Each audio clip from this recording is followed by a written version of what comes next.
Kerala water authority employees union CITU Kanhangad branch സമ്മേളനം സമാപിച്ചു. തീരദേശ മേഖലകളിലെ കുടിവെള്ള വിതരണ പദ്ധതികൾ അടിയന്തരമായി പൂർത്തീകരിക്കണമെന്ന് സമ്മേളനം പ്രധാന പ്രമേയമായി ആവശ്യപ്പെട്ടു. ഗുണമേന്മയോട് കൂടിയ ഉൽപ്പന്നങ്ങൾ മിതമായ നിരക്കിൽ Sreekrishna Hardwares MG Road Kasaragod. തീരദേശ മേഖലകളിലെ കുടിവെള്ള പ്രശ്നങ്ങൾക്ക് ശാശ്വതമായ പരിഹാരം കാണുന്നതിനു വേണ്ടി ആവിഷ്കരിച്ച് നടപ്പിലാക്കി വരുന്ന പദ്ധതികളുടെ പ്രവൃത്തികൾ എത്രയും വേഗത്തിൽ പൂർത്തീകരിച്ച് ജനങ്ങൾക്ക് പ്രയോജനപ്പെടുത്തണമെന്ന് Kerala water authority employees union CITU Kanhangad branch സമ്മേളനം പ്രധാന പ്രമേയമായി സർക്കാരിനോട് ആവശ്യപ്പെട്ടു.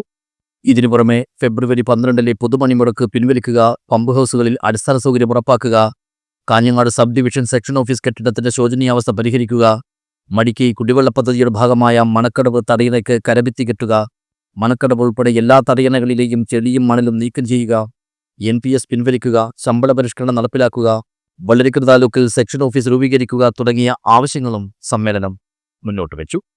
ആദിയാമ്പൂർ മേലാങ്കോട്ടെ AK നാരായണൻ നഗറിൽ നടന്ന സമ്മേളനം CITU കാസർഗോഡ് ജില്ലാ കമ്മിറ്റി അംഗം അഡ്വക്കേറ്റ് P. അപ്പുക്കുട്ടൻ ഉദ്ഘാടനം ചെയ്തു.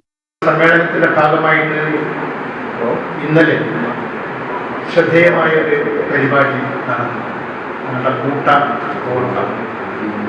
ആലാമിപ്പള്ളി ബസ് സ്റ്റാൻഡ് മുതൽ മാന്തോട്ട് മൈതാനം വരെ നിങ്ങൾ ഓടുന്ന അതൊരു വെറും ഓട്ടമല്ല, പ്രതിഷേധം നിലനിൽക്കുന്ന ഒരു പ്രധാനപ്പെട്ട പ്രശ്നത്തോടുള്ള ശക്തമായിട്ടുള്ള പ്രതികരണം അതിൻ്റെ രൂപമായിട്ടാണ് നിങ്ങൾ ആ കൂട്ടയോട്ടം സംഘടിപ്പിച്ചിരുന്നത്.